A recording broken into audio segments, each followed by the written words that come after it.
Hey, everybody, we're here with Jon Dexter. He's an independent comic book publisher and the creator of Alpha Dogs and Dime Store Detective. And I just finished Dime Store Detective and got to say, I can't wait for the next issue. I'm pretty darn excited. It's awesome. Jon, how are you? Good. How are you doing, sir? I appreciate you reaching out and buying my comics to sell at your store. It's been pretty exciting. I've been watching the videos, and I really appreciate what you're doing for us indie people. I love it. It's become our mission. We love what you all do and are happy to promote and support it. Hey, where are you from? Where in the world do you hail? And tell us about your background. Yeah, so I live in Michigan. I'm a Midwesterner. I think we all live in Alaska, but I'm in Midwest Michigan, a little town called Leslie, in between the capital of Lansing and another big city called Jackson. That's where I hail.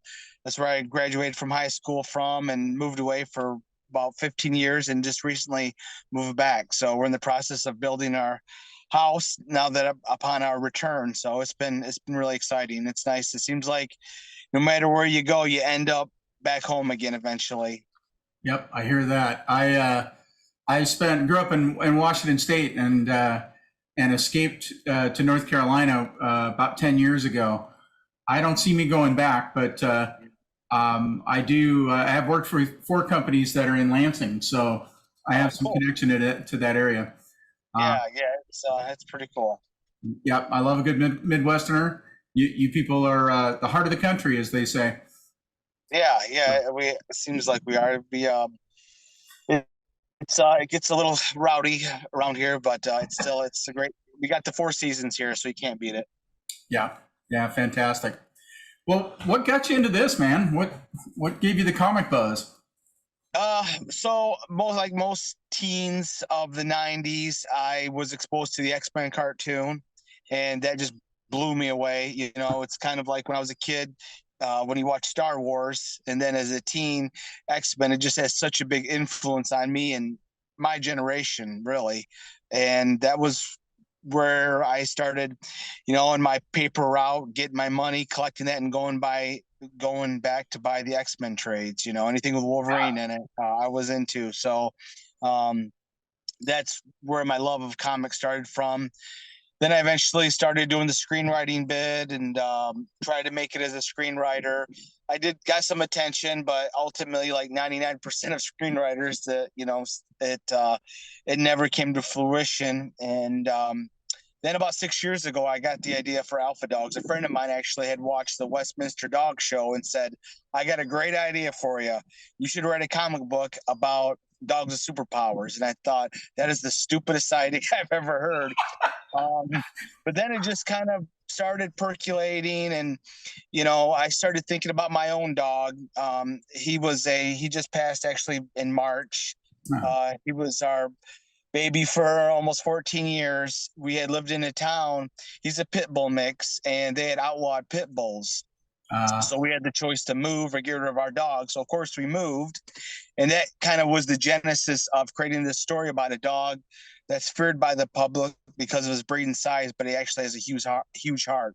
So if you could go back on my Kickstarter, you'll see, and um, our main hero of the story, Buck, is modeled after our pity pig was his name. But yeah, he unfortunately just passed here. It's been pretty rough for us. We recently actually got another pit mix. He was a Walmart parking lot mutt, and uh, wife had on her day off, went to Walmart, and somebody was once again selling pit bull mixes out of a box at Walmart. And it was kind of seemed like it was meant to be, like he had brought her to us, and so she picked her up, and she's been a great dog. So um, it's been a definitely big change, but that's where the idea came from, my love of my dog, and you can tell that through the story, uh, with this hero dog pit bull named Buck. yeah, I love it. I have a big heart when it comes to, particularly with pit bulls, the people believing that these breeds are born mean, and it just doesn't make any sense. the first time you've had one of these dogs go flop in your lap and say "love on me," you Yeah. just you can't see it, right? Yeah. So I was attracted to your books right off the bat because of Alpha Dogs, and got a little blurb on what it was about and went, oh yeah, we gotta carry those. Absolutely. Have you reached out to any of the rescue agencies or organizations out there? I should. I've been meaning to. I will. I need to do that. I have not done that yet, but definitely something I need to do in the future. It's just, as any creator will tell you, between your full-time job and then doing your comic books, it's another almost full-time job. So it doesn't leave you a lot of room to do other things. And we're building a house too. So yeah, I haven't had a chance to do it. Alpha Dogs issue 4 Kickstarter just ended here 2 weeks ago, and actually I take that back, last week, almost a week from today it ended. And then now I'm gearing up for Dime Store Detective issue 3 that I'll be launching here in mid-August. I like to have about a 4 to 6 months at the most in between each issue. So crazy enough, doing 2 comics at the same time, it's been really, really kind of time consuming. Plus, I have a full-time job. I'm a construction inspector. That's why you can see the shirt. I just got out of work recently. So yeah, it's been kind of crazy. And tomorrow I'll be if anybody lives in the mid-Michigan area, I'll be at the Lansing's Comic Con. It's called the Capital City Comic Con. I'll be there all weekend selling my comics. Oh, cool. I have some peeps out that way. I'll raise the alarm and see who's got time to come over and say hey. Yeah, perfect. Yeah, cool. Yeah. So I mean, I've already reached out to our local animal shelter, and going to be working with them, I think, on a fundraiser. It sounds like, featuring Awesome. Alpha Dogs as the goal for the fundraiser. And I think they've talked to me about the North Carolina pit bull rescue. So that's awesome. I figure you won't mind if I take Alpha Dogs locally and see who I can partner with on your behalf. Yeah, it makes me feel bad. I haven't done it. That's great. I absolutely need to do that. Yeah, that's a great avenue. Because they are definitely a misunderstood breed. It's one of the themes of Alpha Dogs is, not to judge a person or a dog by where they're from or their breed, but what's in their heart. And that's one of the major themes of Alpha Dogs, because our hero of the story, Buck, who has the power of regeneration. He's smart enough to understand human speak, and he has a slightly heightened strength. He's on the run with his owner and this other pit bull, this old, grumpy, jaded pit bull, who shares in Buck's abilities from mercenaries that are trying to kidnap the dogs to manipulate their powers. So if you like adventure stories, stories a lot of mystery, and if you love dogs, then you'd or even animals in general, you'd get a kick out of Alpha Dogs. It's not Beverly Hills Chihuahua. It's a very serious story, deeply rooted and a lot of major things that I think can transition from people to animals. Another one of the themes is abandonment of your pet, just like your kids. In the story, what happens is the dog Buck just thinks his owner is the greatest person in the world. It's all dogs, and kids think of their parents. Yeah. And she brings her new boyfriend home after living on the run with these dogs for her whole life. And she is manipulated by him to divulge the secret of the dog's abilities. And she does that. Little does she know, he already knows of the dog's abilities and has created this formula that once in the possession of the dog's blood, can create his own dogs with powers and different abilities. So if you think like Incredible Journey meets X-Men, it's kind of similar to what you get with Alpha Dogs. I noticed you didn't shy away from the idea of the dogs using violence. I was curious when I first opened the book. I went, well, is he gonna let them be heroes? And because heroes are not all hugs, right? And also that you gave them an opposition that was also a dog. Yeah. I just write what I know. I don't, sugarcoat. I don't. Oh well, I shouldn't say this because it's just, it just kind of comes to me, and so yeah, there's definitely a lot of violence in the story, but I think it's necessary. I don't want to give too much of the story away, but yeah, Buck is very much a dog. Like I think most dogs, they act on instinct. His sole purpose in life is to protect his loved ones. And as you can tell from the story, he will do that. And unfortunately for him, it kind of costs him with his owner. He does something very vicious to this guy that's come into their life that he knows is up to no good.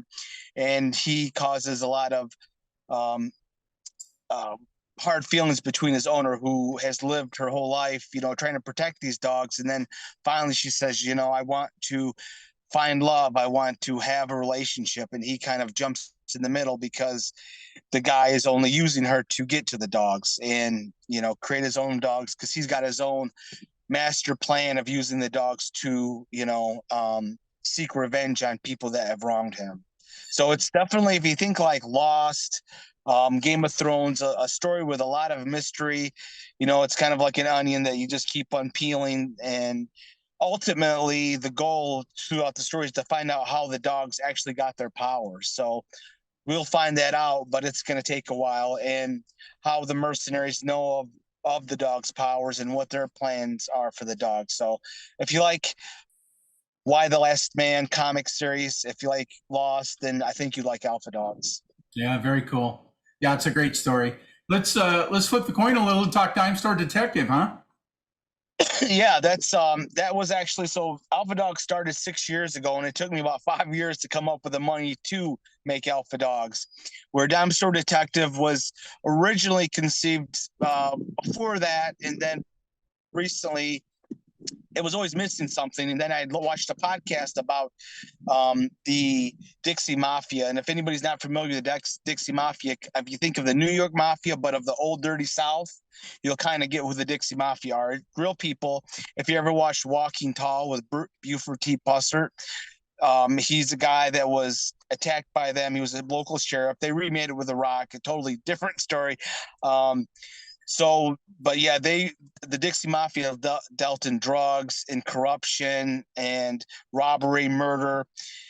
It's about, and this kid just idolized his dad, who was a member of the Dixie Mafia, who was an assassin for the hitman for them.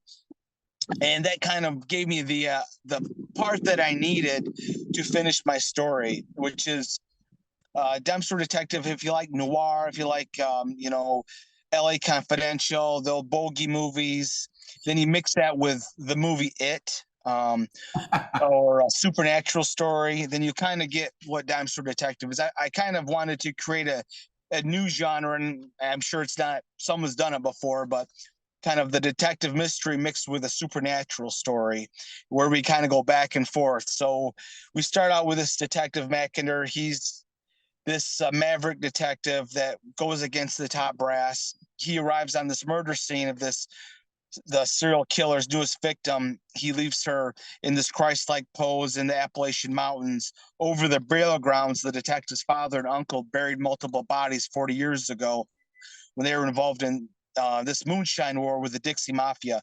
The Dixie Mafia kind of came in, this three-generation family of making moonshine.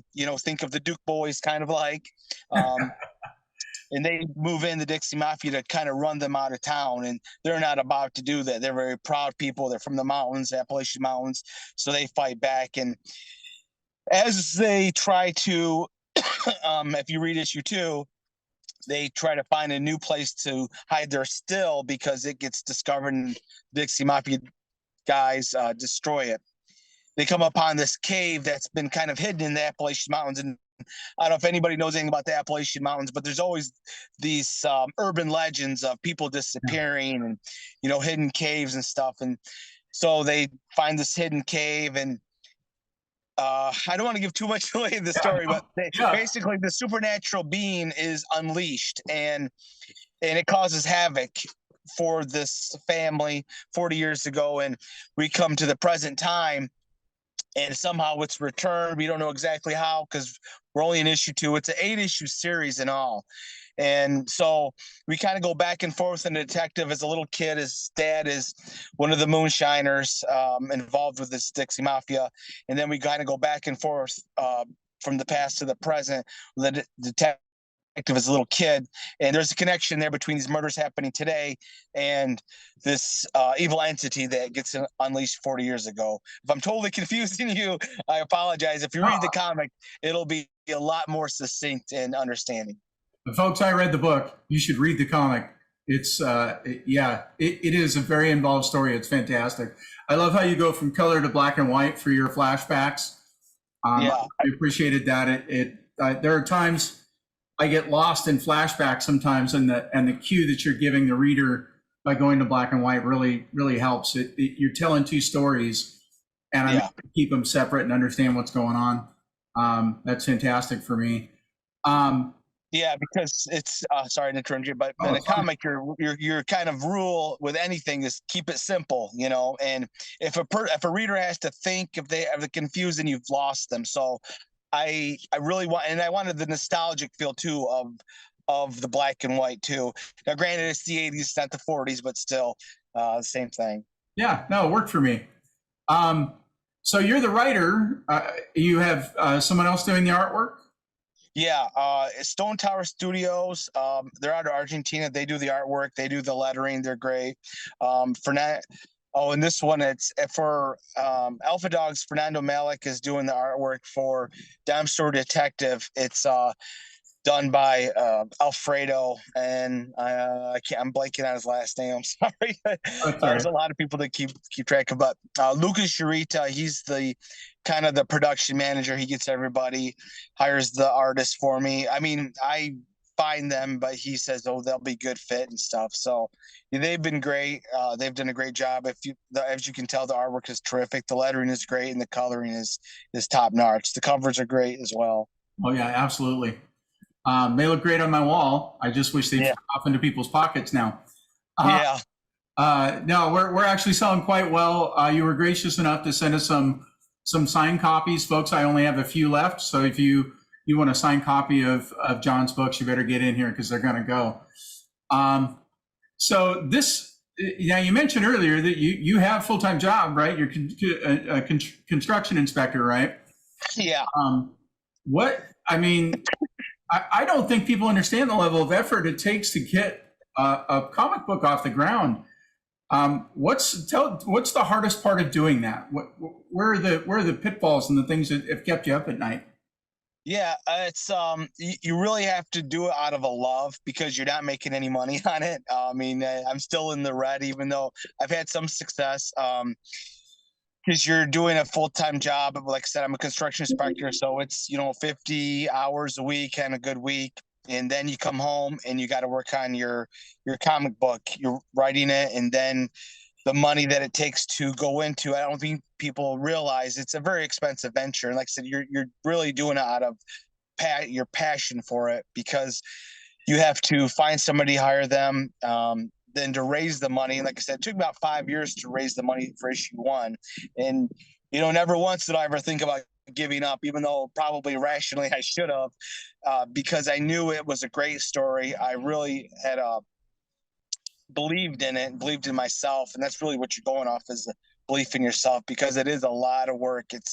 You're going home after working 10 hours, driving home, and then you're getting home and going over the script, rewriting, and then trying to come up with the money, balance your paychecks with trying to pay for your passion while having, a house payment. So, and not to mention just getting the word out.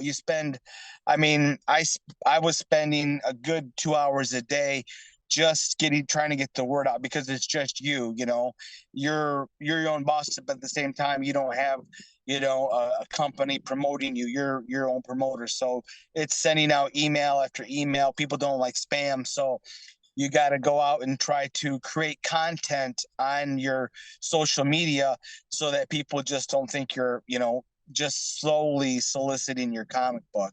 It's a lot of work, getting people to follow you, talking to people. So it's very strenuous, but like I said, it's if you have to really believe in what you're doing, and I believe that if people just give my comic book a chance to read it, they're going to really enjoy it. I wouldn't be doing it if I didn't truly believe 100% that people are going to enjoy what they're reading. And like I said, I don't have a big following, but the small following that I have over 60% people come back on the Kickstarter. So that tells me, the average they say is 30 to 40%. I have 60% people Oh, nice. come back. So it tells me that people like what I'm doing. Yeah, terrific. Wow. Um, obviously you're an indie publisher because that's how you started out. Yeah.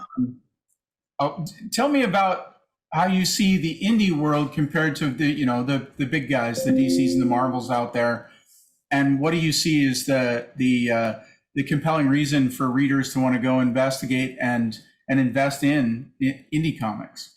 Yeah, well, and for one thing, when you do a Kickstarter or doing these comic books, you're asking people to pay a premium. So, the pages for my indie comic are very well done. It's high gloss. It's the bigger paperweight.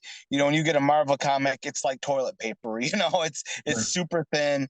And I mean, honestly, how many times can you read a Spider-Man comic book? And X-Men, they're great stories, but they, with indie comics, they're different. You got a different voice there, and they don't have to have a certain agenda. Unfortunately, indie comics really has a lot of that woke agenda now, and the stories have to fit a certain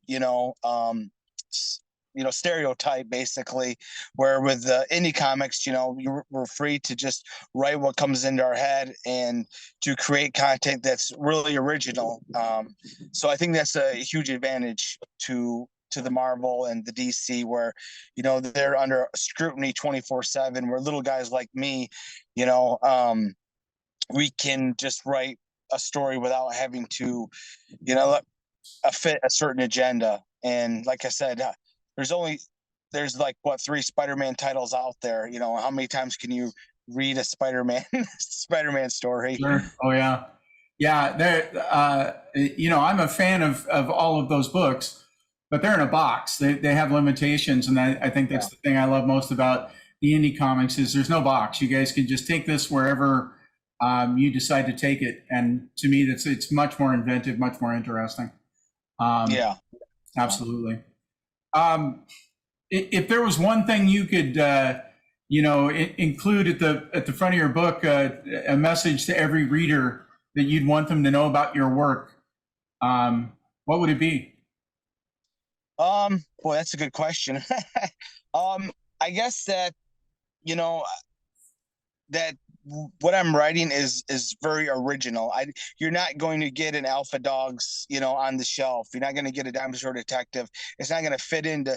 I don't believe that when you read it, you're going to say, "Oh, this is just like that," or like this. I believe my stories are very original. I don't think it's anything you've seen before, because yeah, we've seen Talking Dogs, but this is a deeply rooted story in a reality. It's a kind of stark, actually, too. So it's not the goofy, Talking Dogs, like I said, Beverly Chihuahua. It's a very serious story. And with Dinosaur Detective, to the best of my knowledge, I don't know of any stories that are kind of, like I said, this is noir meets supernatural, True Detective meets it. It's a detective mystery, it's noir with a supernatural element, where we go back and forth, and I don't think that's something anybody's really going to find out there on the shelves. So I believe that my stories are quite original. Yeah, absolutely. I agree. Well done, sir. Um, did I notice, I think for issue 3, no, sorry, 4 for Alpha Dogs, you have some homage covers, right? Yeah, so there's of course, my all-time favorite movie, as I said before, is The Empire Strikes Back. So Alpha Dogs 3, it was a homage to The Empire Strikes Back. With Alpha Dogs 4, it was Star Wars, which sold really well. And then I did the Hulk 181 homage to Alpha Dogs issue 3, because Wolverine's my favorite character. As you can tell, Buck has the regeneration, much similar to Wolverine. Yep. And and I also did, because it will come into play, I did the Spider-Man cover where he's I can't recall the number, but the Amazing Spider-Man where the water, it's very one of the most famous, top 5 famous Spider-Man covers. It's a great story too.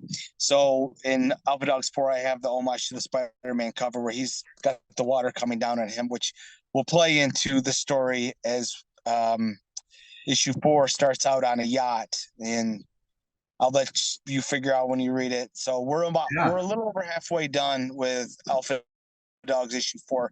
The last page sketch was just shown to me recently, so that's really exciting. I'm hoping the Alpha Dogs 4 will be done by the end of July, and I'll have it in people's hands by sometime in August. That's my goal. Hopefully sooner, but you never know. There's always contingencies. So Yeah, things will only move as fast as they'll move, right? Yeah, you got printing and stuff. Cool. So, dude, what do you, when you're in your 20 minutes of free time a day, what do you do? I mean, what's your, you still reading X-Men? You got favorite movies? What do you like to do? For the little time I have left, it's about an hour at night.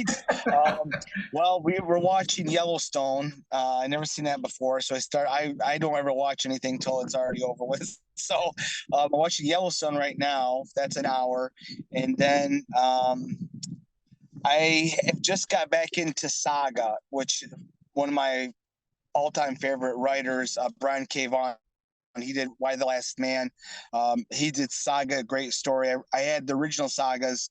Now I'm going back and rereading I got the omnibus recently, so I started digging back into Saga, which is a great story by Brian K. Vaughan. So that's what I'm doing right now. Yeah, fantastic. I'm always interested because the things people choose to do in their pastime tend to be the motivators for their creative side. It's always interesting, and I think when I interview somebody about kind of their background, who they are, where does this land? Where does it all go? What's Nirvana for Jon Dexter and his comic books? I would love to see. Well, I'd love to get a publisher. That's what I haven't tried to get one until this week. I reached out to one, and see how it goes. And then if that doesn't go, then I'll probably reach out to a bunch more. And ultimately, I'd love to see my comics become a series like on Netflix or HBO. I think they would play well. As a screenwriting background, I write like it's a screenplay. Yeah. So yeah, with both of them, they would definitely play well. I'd love to see them on the big screen or even the small screen. I don't really care at this point. I would love to see it made, and I'll probably try to do that after I have the graphic novels. Maybe I haven't decided yet, but I'm still waiting. I want to have a few more issues under my belt before I attempt that. Yeah.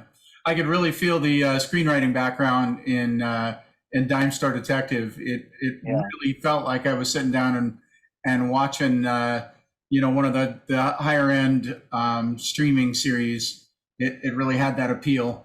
I'm really skied about the next issue. So, a little fanboy moment there. When Alpha Dogs 4 issue rolls out, mailed out, I'm going to have my Dime Store magazine homage cover of Dime Store Detective 3 in there. So that'll be when I kind of premiere it for people that have been kind enough to support. Very cool. I think I lost you a little bit there. There you go. Well, Jon, hey, look, you've been so gracious with your time. I appreciate it. Thanks for having me on. Folks, we'll make sure that we've got all the ways you can find Jon, including where to find his Kickstarters, all his social media in the descriptions, depending on what platform you're watching this video on. You can always watch the Nerdibles homepage, and we certainly will like and share all of Jon's social media stuff so you can keep up with him. Don't forget to get out there and look at these Kickstarters and support these indie creators. It's your opportunity to be a patron of the arts in a way that where you love the product. So don't miss out. Jon, I really appreciate it. Thanks so much for taking the time. And I can't wait for the new books. Thank you. I appreciate it. Thanks for having me on. Thanks, John. We'll see you.